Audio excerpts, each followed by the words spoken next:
தாகம் குழந்தையும் தாகத்துல தடுமாறக்கூடிய நேரத்துல அப்பதான் என்ன பண்ணுதுன்னா அந்த அம்மா என்ன பண்ணுது, சஃபா அது பக்கத்தில் சஃபாண்டு ஒரு மலை. இப்ப சஃபா மலைலாம் மறைச்சு விட்டாங்க, போட்டு ஏசி ஆக்கி உங்களுக்கு வசதி ஆக்கி வச்சுட்டாங்க. இப்ப போனீங்கன்னா பார்க்க இயலாது. சஃபாங்கிற ஒரு மலை, ஒரு மலைன்னு சொல்லக்கூடாது, குன்று.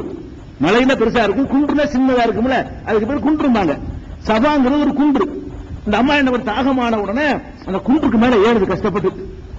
எதுக்கு குன்று மேல ஏறுதுன்னு கேட்டா, அவர் சுத்தி பார்க்கும்போது எங்கிட்டாவது ஒட்டகம் கூட்ட வியாபாரிகள் போவாங்க, அந்த பக்கம் போயிட்டு இருக்குதானே செய்வாங்க, யாராச்சும் தென்படுறாங்களாங்கிறதுக்காக வேண்டி அந்த குன்று மேல ஏறி எங்கேயாவது ஒட்டகங்கள் போகுதா, வணிக கூட்டங்கள் போறாங்களா, யாராச்சும் ஆறு வீடு மேய்ச்சிட்டு போறாங்களா, இப்படி ஏதாவது மனித சஞ்சாரம் இருக்குதான்னு அறிந்து கொள்வதற்காக வேண்டி சபாங்கிற மலையில ஏறி பாக்குறாங்க. தாகத்துல ஒரு தென்படுவேன். அப்புறம் சபாவில இருந்து இறங்கி திருப்பி ஓடுறாங்க. மறுவாங்கிற அந்த தாகத்துல குழந்தை வர துடிக்குத. அப்ப வந்து ஓடி வர்றாங்களாம். ஓடி வந்து மறுவாங்கிற மலை அது ஒரு குன்று, அந்த மலை குன்றுல அதுல ஏறுறாங்க. அங்க ஏறி பாக்குறாங்க. தடுமாற்றத்துல என்ன செய்யறோம்னு தெரியாம நம்மளும் அப்படி செய்வோம். ஒரு கையெறி பத்திரம் விட்டுற வேண்டியதான்னு கேட்க முடியாது. நமக்கு பிரச்சனை சால்வ் வரைக்கும் நம்ம ஒரு பொருளை காணாக்கிட்டோம்னு வைங்களேன், ஒரு பொருளை கீழே விழுந்துருச்சு, ஒரு செயின் ஒரு 10 பவுன் நகை விழுந்துருச்சுன்னு வைங்களேன், நீங்க என்ன செய்வீங்க, தேடிக்கிட்டே இருப்பீங்க. நாங்க ஓடுவீங்க, அங்க ஓடுவீங்க, மறுபடியும் போவீங்க. அங்கதான் தேடிட்டு மாதிரி பார்க்க மாட்டீங்க, அங்க தேடி இங்க வருவீங்க, ஒன்று பார்த்து இங்க இல்லையா, அங்கதான் இருக்குமா மரம், அங்க போவீங்க. அங்க போய் மரத்தை கிடைக்கிற வரைக்கும் இந்த வேலை நடக்கும். அறிவுக்கு பொருந்தாது, ஆனா எல்லாருக்கும் தான் செய்வோம். அறிவுக்கு ஒரு தடவை பார்த்தோன்னு விட்டுற வேண்டியது. ஒரு தடவை பார்த்தாச்சுல, அந்த தடவை பார்த்தாச்சு, இந்த தடவை பார்ப்போம், இதை பார்த்து விட்டு வரமாட்டோம். அங்கதான் கிடந்தாலும் கிடக்கும், இங்க நல்லா பார்த்து அங்கதான் இருக்கு, மனசு இப்படி சொல்லணும். அந்த மாதிரி தான் ஹாஜரா அந்த அம்மா ஒரு மனுஷத்துல உள்ள ஆள் தானே, அந்த சைக்காலஜி எல்லாத்துக்கும் உள்ளதுதான். அவங்க என்ன பண்றாங்க, இங்க இருந்து ஒருக்கா பார்த்துட்டு இல்லன்னு முடிவு பண்ணி இறங்க வேண்டியதுதானே. அங்க இருந்து அங்க ஏறாங்க, மரம் ஒரு இங்க வர்றாங்க, எதுவும் தெரியல, மரம் அந்த குன்றுல மரம் ஏறாங்க, மரம் அந்த குன்று. இப்படியே அந்த அம்மா ஓடினது மொத்தம் 7 தடவை. 7 தடவை என்ன பண்ணுது அந்த அம்மா, சபாவில இருந்து மருவாவுக்கு, மருவாவில இருந்து சபாவுக்குமா ஓடிக்கிட்டு இருக்கும் பொழுது அப்பதான் ஒரு சத்தம் ஒண்ணு வருது. 7 தடவை போன உடனே ஒரு சத்தம் வருது. என்ன சத்தம், இறங்கி கீழே அப்படின்னு. யாரு தனக்குத்தான் சொல்றாங்களோ அப்படின்னு நினைச்சு கொண்டு பார்த்தா கீழே இறங்கி வந்தா அந்த இஸ்மாயில் அலைஹிஸ்ஸலாம் அவர்கள் குழந்தையா போட்டிருந்தாங்கல்ல, அந்த இடத்துல தண்ணி பொங்கிக்கிட்டு இருக்கு. தண்ணி பாலைவனத்திலிருந்து பொங்குகிற காட்சி என்ன செய்யறாங்க, பார்க்கிறாங்க. இதை நபி ஸல்லல்லாஹு அலைஹி வஸல்லம் சொல்லிக்கிட்டு வரும்பொழுது இடைமறிச்சு அவங்க விளக்கம் சொல்றாங்க. இப்ப நம்ம சபா மர்வாவுல ஓடுறோமே, அதுக்கு இதான் காரணம். இந்த அம்மா ஓடுனதுனாலதான் நம்மளே எல்லாம் ஓட சொல்லிவிட்டான். தொங்கோட்டன்னு ஓடுறாங்க பாருங்க, ஹஜ்ஜுக்கு போறவர்கள் சபாவில இருந்து மர்வாவுக்கு வரணும், மர்வாவில இருந்து சபாவுக்கு போகணும். அப்படி ஓடக்கூடிய ஒரு கடமை நமக்கு இருக்கிறது. அல்லாஹ் குர்ஆன்ல சொல்றான், இன்ன சஃபா வல் மர்வத மின் ஷஆயிரில்லாஹ். சஃபாவும் மர்வாவும் அல்லாஹ்வுடைய சின்னங்கள். ஏன்னா லேசப்பட்ட விஷயமா இது? நீங்க இருப்பீங்களா, பொம்பளை விட்டுருங்க, காட்டுல கொண்டு உங்களை கொண்டு 2 பேரிச்சம்பழத்தையும் ஒரு கிளாஸ் தண்ணி தந்தா இருப்பீங்களா? நீங்க பயந்து செத்து போயிட மாட்டீங்க, நான் செத்து போயிருவேன். அப்ப இந்த அம்மா எவ்வளவு தைரியம் பாத்தீங்க, பொம்பளையா இருந்துகிட்டு கொஞ்சம் கூட குழந்தை கை குழந்தை வச்சுக்கிட்டு கொஞ்சமாச்சும் பயம் இருந்துச்சா? கொஞ்சம் கூட அந்த காலத்துல பேய் பிசாசெல்லாம் நம்பினா மனுஷன், இந்த காலத்துல இல்லன்னு ஆயிடுச்சுன்னு வைங்க. அந்த காலத்துல இருட்ட கண்டா பேய் தான். அப்படி உலகமெல்லாம் நம்பிக்கிட்டு இருக்கிற ஒரு பயங்கரமான கால, லைட் இல்ல, வெளிச்சம் கிடையாது, ஒண்ணும் கிடையாது. அட நிழலுக்கு, இந்த கொடுமையான வெயில்ல இருந்து காப்பாத்திக்கிற நிழலுக்கு ஒரு மரம் இருக்குதா? ஒண்ணும் இல்ல. இப்படியான ஒரு இடத்துல கொண்டு போய் விட்டா அது லேசப்பட்ட தியாகமா?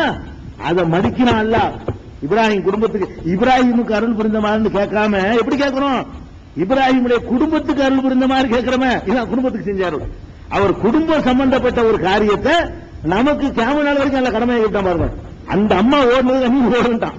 எதுக்கு ஓடுறோம், அது ஓடுறதுல ஒண்ணும் இல்ல, தியாகம். அந்த மாதிரி நாங்கள் இறைவனுக்கு நாங்களும் தியாகம் செய்வோம், அந்த தியாகத்தை போற்றுகிறோம், தியாகத்தை மதிக்கிறோங்கிறதுக்காக வேண்டி அதற்குத்தான் நாம் ஓடுகிறோம் என்று இதே ஹதீஸ்லயே, இந்த தொடர்லயே நபிகள் நாயகம் ஸல்லல்லாஹு அலைஹி வஸல்லம் சொல்றாங்க.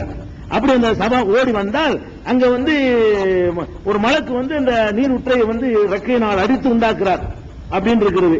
இன்னொரு ஹதீஸ்ல 3365வது ஹதீஸ்ல அதுல என்ன வருதா, இதுக்கு அடுத்த ஹதீஸ்ல மலக்கு பேர் ஜிப்ரீல் வருது. ஜிப்ரீல் தான் அதை வந்து தோண்டினாரு, வம்சம்ங்கிறத தூண்டினார்னு வருது. தண்ணி வந்தவுடனே ஆச்சரியம், உண்மையில ஆச்சரியம் தானுங்க. அன்னைக்கு மட்டும் ஆச்சரியம் இல்ல, 20ஆம் நூற்றாண்டுல ஆச்சரியம். என்ன ஆச்சரியம், அந்த கிணறு பாலைவனத்துல கிணறு, அந்த கிணத்துல தண்ணீர் வந்து பொங்கி வருது. இன்னைக்கு 20 லட்சம் மக்களுக்கு சப்ளை ஆகுது.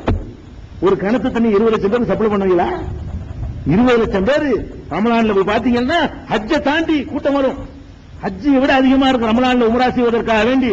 20 லட்சம் மக்கள் குடிச்சுக்கிட்டே இருக்கிறாங்க, குறையல. சப்ளை பண்ணுங்க, குடிச்சாலும் பரவாயில்லைங்க, தின்னுட்டுனா எடுத்துட்டு வர்றான். குடிச்சிட்டு வர்றது பார்த்தாம தின்னுட்டுனா எடுத்துட்டு வர எங்க வர கொண்டு வர்றான். அப்ப குடிக்கிறதுக்குலாம் போக அந்த காலத்துல என்ன பண்ணாண்டா, கொஞ்ச காலத்துக்கு முன்னாடி மற்ற வேலைகளுக்கு அதான் யூஸ் பண்ணிக்கிட்டாங்க. தண்ணி இல்லாத இப்ப வேற வாய்க்கால்லாம் வந்து வேற தண்ணியெல்லாம் வந்துருச்சு. மற்ற வேலைன்னா என்ன, பாத்ரூம் போறது மற்ற அவசியம் எல்லாத்துக்குமே அதை யூஸ் பண்ணாங்க. அப்போ அது குறையல. அப்ப கூட என்ன செய்யல, அந்த தண்ணீர் வந்து வற்றவில்லைங்கிறது இன்னைக்கு ஒரு ஆச்சரியமா இருக்குது. அதை விட பெரிய ஆச்சரியம் என்ன தெரியுமா, அந்த அது இறைவனுடைய அற்புதம் தாங்கிறதுக்கு அது இப்ராஹிம் நபிக்கு தான் உண்டானது, அது அதிசயமா உண்டான ஊர் தான் என்பதற்கு கண்ணுக்கு முன்னாடி உள்ள ஆதாரம் என்னன்னு கேட்டா, அந்த தண்ணீர் கெட்டுப்போம இருக்குல்ல. ஹஜ்ஜிக்கு போயிட்டு வர்றாங்க, 20 வருஷத்துக்கு மூத்த போவாரு, ஒரு பாட்டில் வச்சுக்கிறாரு. மார்க்கத்தில் அப்படி சட்டம் இல்ல, மார்க்கத்தில் அப்படி சட்டம் கிடையாது. ஆனா ஹஜ்ஜிக்கு போறவர்கள் என்ன பண்றாங்க, அந்த தண்ணியை ஊற்றி குளிப்பாட்டணுமா கொஞ்சம். அதுக்காக வேண்டி மௌத்தா போனா என்ன செய்யணும், அந்த தண்ணியை நம்ம மேல வச்சு குளிப்பாட்டுங்கிறதுக்காக வேண்டி கொஞ்சம் ரிசர்வ் பண்ணி வச்சுக்கிடுவாங்க. அந்த தண்ணி 20 வருஷத்துக்கு பிறகு ஒரு குழு பூச்சி இருக்காது. நீங்க மினரல் வாட்டர் கூட அப்படி நிக்காது. மினரல் வாட்டர் கூட அதுல கேரண்டி போட்டிருப்பான், டைம் போட்டிருப்பான், அதை எக்ஸ்பைரி டேட் போட்டிருப்பாங்க. மினரல் வாட்டர் கூட அது வந்து 3 மாசம் நிக்குமா, 6 மாசம் ஒரு கணக்கு வச்சிருக்கான். அதுக்கு மேல அங்கேயும் வந்துடும் புழு. 20 வருஷம் ஆனாலும் புழு வராது. குளோரின் போட மாட்டான், அங்கேயும் குளோரின் போட மாட்டான், அங்க எந்த மெடிசன் கலக்க மாட்டான். உங்களுக்கு தர்ற டப்பாவிலையும் பாட்டில் வச்சாலும் 20 ஆண்டுகளுக்கு ஒரு தண்ணீர் கெடாம இருக்கிறத கண்ணுக்கு முன்னாடி பாக்கிறோமே, பாக்கிறோமா இல்லையா? அதை நாங்க டெஸ்ட் பண்றதுக்காக தான் வாங்க விட்டுருக்கோம். 10 லிட்டர் சுத்தமானது வேணும்னு சொல்லி லேபிளை கொடுத்து டெஸ்ட் பண்ண போறேன் சார். அது ஒரு ஆர்டிகல் எழுதுறதுக்காக வேண்டி அதை வாங்கி வச்சிருக்கேன் சார். அந்த லேபிளை கொடுத்தால் என்னென்ன இருக்குங்கிறது நம்ம என்ன செய்ய போறோம், அதற்கான ஒரு முயற்சிக்காக வேண்டி தண்ணி வரவழைச்சிருக்கு, இப்ப வந்திருக்குது. இதை பார்க்கும்போது அவன் வந்து அந்த அதுக்கு ஒரு ரிஸ்க் எடுக்கணும் சார். அப்ப எதுல சொல்றோம்னு கேட்டா, அந்த ஜம்சம்ங்கிற தண்ணீரை பத்தி ரசூல் ஸல்லல்லாஹு அலைஹி வஸல்லம் சொல்றாங்க, இந்த அம்மா கொஞ்சம் அவசரப்பட்டுருச்சு. யாரு, பாத்திமா, ஒரு இஸ்மாயில் அம்மா இருக்காங்களே, ஹாஜர் அம்மா, பேசாம தோல் திருத்தி வச்சிருந்தாங்கல்ல, குடம், தோல் குடம், அதுல அள்ள ஆரம்பிச்சுட்டா. தண்ணியை கண்டவுன அல்லாம இருந்துச்சுன்னா அல்ல என்ன பண்ணிருப்பான், அது பெரிய ஊட்டம் ஆறாக ஆக்கியிருப்பான், பொங்கி ஓடிக்கொண்டே இருந்திருக்கு. இந்த அம்மா, அந்த அம்மாவுக்கு அல்ல அருள் புரியத்து கொஞ்சம் அவசரப்பட்டாங்க. அதை ஒரு விமர்சிக்கும் போது ரசூல் ஸல்லல்லாஹு அலைஹி வஸல்லம் பண்றாங்க, ரஹிமல்லாஹு உம்ம இஸ்மாயில், இஸ்மாயிலுடைய அம்மாவுக்கு அல்ல அருள் புரியன்னு கொஞ்சம் அவசரப்பட்டாங்க. அவசரப்பட்டு மாத்திரம் கொஞ்சம் எடுத்து சேமிக்க நினைச்சிட்டாங்கல்ல. அல்ல அதிசயமா தந்திருக்கும் பொழுது தருவாண்டு உட்கார்ந்து இருக்காம அள்ளி வச்சுக்கணும்னு சொல்லி அவசர அவசரமா என்ன செய்யறாங்க, அந்த தோல் பையில அள்ளி வச்சாங்க பாருங்க. அப்படி அள்ளி வச்ச உடனே அப்படி நினைக்கிறேன் நீ அப்படின்னு அள்ளியே வச்சுக்க அப்படின்னு எல்லாம் அணிஞ்சிட்டாங்க. அதே இடத்துல ஸ்டோர் பண்ணி விட்டான். இல்லைன்னா அது பெரிய நதியாக ஓடிக்கொண்டே இருந்திருக்கும். அவ்வளவுக்கு உள்ள இருக்குங்கிறாங்க ரசூல் ஸல்லல்லாஹு அலைஹி வஸல்லம். அந்த ஹதீஸ் நீங்க நிறைய அவ்வளவு இருக்கு போய் சப்ளை ஆகுது. அவ்வளவு உள்ள ஸ்டாக் இருந்தா தானங்க இன்னைக்கு சப்ளை ஆகும். இங்க நிலத்தடி நீர் எல்லாம் போச்சுங்கிறான். நீங்க வீட்டு கூட மழை நீரை சேமிப்பு ஏற்படுத்துங்கிறான். அங்க எந்த மழை நீர், என்ன மழை பெய்யுது, எந்த மழை நீரை சேமிக்கிறாங்க, அது நிலத்தடி இருந்துகிட்டே இருக்குது. பெரிய ஆச்சரியம், அதிசயத்திலே அதிசயமாக இஸ்லாம் உண்மையான மார்க்கங்கிறது அந்த ஜம்சம் தான் நம்ம கண்ணு முன்னாடி இருக்கிற பெரிய அதிசயம். கண்ணு முன்னாடி இருக்கக்கூடிய பொருள்களை காட்டுறதா இருந்தா, மெட்டீரியல்ல காட்டுவதா இருந்தால் அதை காட்ட முடியும். அப்படிப்பட்ட ஒரு விஷயம். அப்ப நான் என்ன பண்றாங்க, அதுக்கப்புறம் தண்ணியெல்லாம் எடுத்து வச்சுட்டாங்களா. அதுக்கப்புறம் ஒரு ஜுருகுங்கிற ஒரு வியாபார கூட்டம் புறப்பட்டு இருக்கிறாங்க, போய்கிட்டு இருக்கிறாங்க. போய்கிட்டு இருக்கும் பொழுது ஒரு காகம் வந்து அங்க பறக்குது தூரத்துல. அவங்க பாருங்க அறிவு வேலை செய்யுது. காகம் பறந்துச்சுன்னா அந்த இடத்துல தண்ணி இருக்கணும். காகம் வந்து அவங்கள பறக்குது இறங்குது போகுதுன்னு சொன்னா அப்ப அவங்கள தண்ணீர் இருக்க வேண்டும் அப்படின்னு ஊகிச்சுக்கிட்டு அவங்களுக்குள்ள தேரா போட்டு 2 பேரும் அனுப்பி விடுறாங்க. ஆமா தண்ணி பயங்கரமா அவங்க ஒரு இருக்குது அப்படின்னு சொன்ன உடனே அந்த சாரார் என்ன பண்றாங்கன்னு கேட்டா, அந்த காலத்துல ஊருன்னு பெருசாக அமைச்சிக்கிற மாட்டாங்க. நாடோடிகள்லாம் ஓடிக்கிட்டே இருப்பாங்க, மக்கள் நாடோடிகளா ஓடிக்கிட்டே இருப்பாங்க. அப்படியே நல்ல செழிப்பான ஒரு இடத்த கண்டா உட்காந்துக்குருவாங்க. ஒரு பாதி பேர் போயிட்டே இருப்பாங்க. இன்னொரு செழிப்பானதை கண்டா அப்படிதான் நடந்துட்டு இருக்கு. நம்ம வாத்து பண்ண, செம்மறி ஆட்டு பண்ண இருக்குல்ல, அப்படிதான் மனுஷன் பண்ண இருந்துச்சு அந்த காலத்துல. அவங்க அப்படி ஓடிக்கிட்டே வந்தாங்க. வந்தவங்க என்ன பண்ணிட்டாங்க, இதை கண்டவுன ஆக தண்ணிக்கு பிரிச்சு பாலைவனத்துல தண்ணியா, இவ்வளவு அழகான தண்ணியா அப்படின்னு சொல்லி அங்கே நாங்க தங்கிக்கிறோம் அப்படின்னு அம்மாட்ட அனுமதி கேட்கிறாங்க. அவங்க என்ன பண்றாங்க, நல்லா தங்கிக்கிறீங்க, தண்ணிக்கு நான் தான் உரிமையாளர், என்னை தான் இருக்கணும் அப்படின்னு சொல்லி அந்த அம்மா சொன்ன உடனே அவங்க ஒத்துக்கிட்டாங்க. அவங்க ஒத்துக்கிட்டு என்ன பண்றாங்கன்னா அந்த இடத்துல தங்கிட்டாங்க. தங்கின உடனே அது ஒரு சமுதாயமா உருவாகுது. அந்த கூட்டத்தினுடைய பாஷை அரபி. இஸ்மாயில் நபிக்கு அரபி தெரியாது, அரபி கிடையாது. அவர் இஸ்மாயில்ங்கிற சொல்லும் அரபி கிடையாது, இப்ராஹிம்ங்கிற சொல்லும் அரபி கிடையாது. அவங்களுக்கு அரபி தெரியாது. அந்த ஹதீஸ்ல என்ன வருதுன்னு கேட்டா, அவர்களிடம் இருந்துதான் இஸ்மாயில் அலைஹிஸ்ஸலாம் அவர்கள் அரபு மொழியையும் கற்றுக்கொண்டார் அப்படின்னு சொல்றாங்க ரசூல் ஸல்லல்லாஹு அலைஹி வஸல்லம்.